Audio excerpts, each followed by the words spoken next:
अस्सलाम वालेकुम everyone, welcome back to my channel all in one education. तो आज हम अपना कंटिन्यू करेंगे फाइनेंशियल अकाउंटिंग। तो फाइनेंशियल अकाउंटिंग में हम फ्रैंकफर्ट की एक्सरसाइज सॉल्व कर रहे थे। 1.4 हमने कर लिया था। उम्मीद करता हूँ कि आपने उसको देख के 1.3 कर लिया होगा और आपको समझ आ गया होगा। तो आज चलिए देखते हैं 1.6 से हमें क्या कह रहा है और इसको किस तरह सॉल्व करना है। सवाल पढ़ते हैं 1.6 A, which of the following are shown under the wrong headings. हमें सिंपली इसमें बस ये बताना है कि ऐसी कौन सी एसेट्स या लाइबिलिटीज़ हैं जो हमें लगता है यहाँ पर नहीं होना चाहिए था। तो चलिए एक एक करके उसको चेक करते हैं। सबसे पहले एसेट से स्टार्ट करते हैं। पहला लिखा हुआ है कैश एट बैंक। तो ये बिल्कुल सही है, ये एसेट ही है। हमें पता है जब कोई पैसा होता है कैश, तो वो हमारे पास हमेशा जब पैसा आता है तो वो जो है डेबिट होता है। जब हमारे पास पैसा आता है तो वो डेबिट होता है, यानी कि हमारे पास पैसा बढ़ता है, इंक्रीज़ होता है हमारे पास से जाता नहीं है, हमारे पास पैसा आता है। तो जब हमारे पास पैसा आता है तो उसको हम एसेट में रखते हैं, यानी कि वो डेबिट इन नेचर होता है। और जब हमारे पास से पैसा जाता है उसको हम लाइबिलिटीज़ कहते हैं और वो क्रेडिट इन नेचर होता है। तो आगे जैसे जैसे हम चलते रहेंगे आपको चीज़ें क्लियर होती रहेंगी। तो कैश एट बैंक हमारा सही प्लेस हुआ है। फिक्सचर्स आपके वो होते हैं, फ़र्ज़ करें ऑफिस में आपके पास पंखे, लाइटें, एसी वगैरह लगे हुए हैं, जो फिक्स आइटम्स होते हैं, जो कि जो कि मैंने आपको बताया ना, पंखे वगैरह, तो ये आपके आते हैं फिक्सचर्स में। तो फिक्सचर भी हमारा एसेट इन नेचर है बिल्कुल।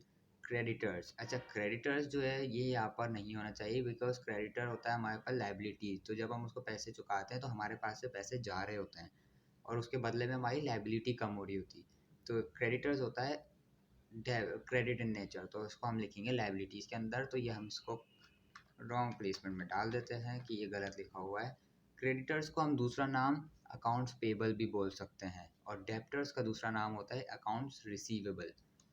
ठीक, आगे बढ़ते हैं। बिल्डिंग बिल्कुल अपनी जगह पे सही लिखा हुआ है, इसको हम चेंज नहीं करेंगे। ये एसेट इन नेचर होता है, जैसे कि अभी मैंने आपको पिछले सवाल में बताया था।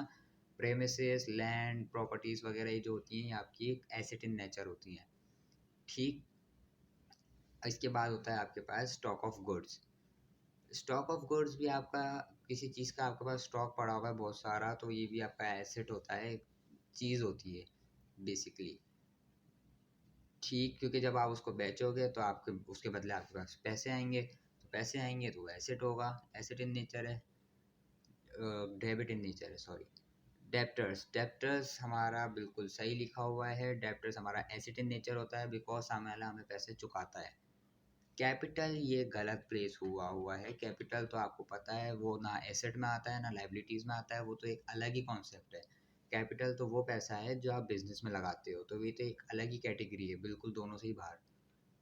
ठीक, लोन फ्रॉम जे ग्राम, ये बिल्कुल अपनी जगह पे सही लिखा हुआ है कि उसने किसी जे ग्राम नाम के बंदे से लोन लिया हुआ है, उस पर लाइबिलिटी चढ़ी हुई है।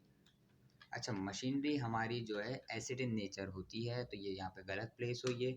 और मोटर व्हीकल भी हमारी एसिड इन नेचर। तो ये चार आइटम्स थे, चार चीज़ें थी जो कि रॉन्ग प्लेस हुई हुई थी और ये आंसर बिल्कुल कंफर्म है। तो ये बस छोटा सा सवाल था। अब उसके बाद जो है हम अब अगला सवाल देखेंगे नेक्स्ट वीडियो में। तब तक के लिए अपना ख्याल रखें। होपफुली ये आपको बात समझ आ गई होगी। अगर आपको ये सवाल समझ आ गया है तो इसी के जैसा एक सवाल है 1.5, इसका आंसर बुक के पीछे मौजूद है, लेकिन पहले मैं रिकमेंड करूँगा कि पहले आप वो खुद से सॉल्व करें। और अगर आपको ये कॉन्सेप्ट पहले से ही है तो ये वाली वीडियो भी आप पॉज करके, लेकिन आप तो क्या फ़ायदा, तो मैं आपको एंड में बता रहा हूँ। तो अगली वीडियोस के लिए सुन लें। आगे वाली वीडियोस के लिए अगर आपको लगता है ये चीज़ आप खुद सॉल्व कर सकते हैं तो वीडियो को पॉज करके आप पहले खुद सॉल्व करें, फिर देखें कि आपका आंसर सही होता है या नहीं। तो उसमें आपकी ज़्यादा अच्छी प्रैक्टिस होती है। तो चलिए अगली वीडियो में मिलते हैं। तब तक के लिए अपना ख्याल रखें, चैनल को सब्सक्राइब करें, बेल आइकन को हिट करें ताकि अगली वीडियो आपके पास सबसे पहले पहुंच जाए। ओके, अल्लाह हाफ़िज़।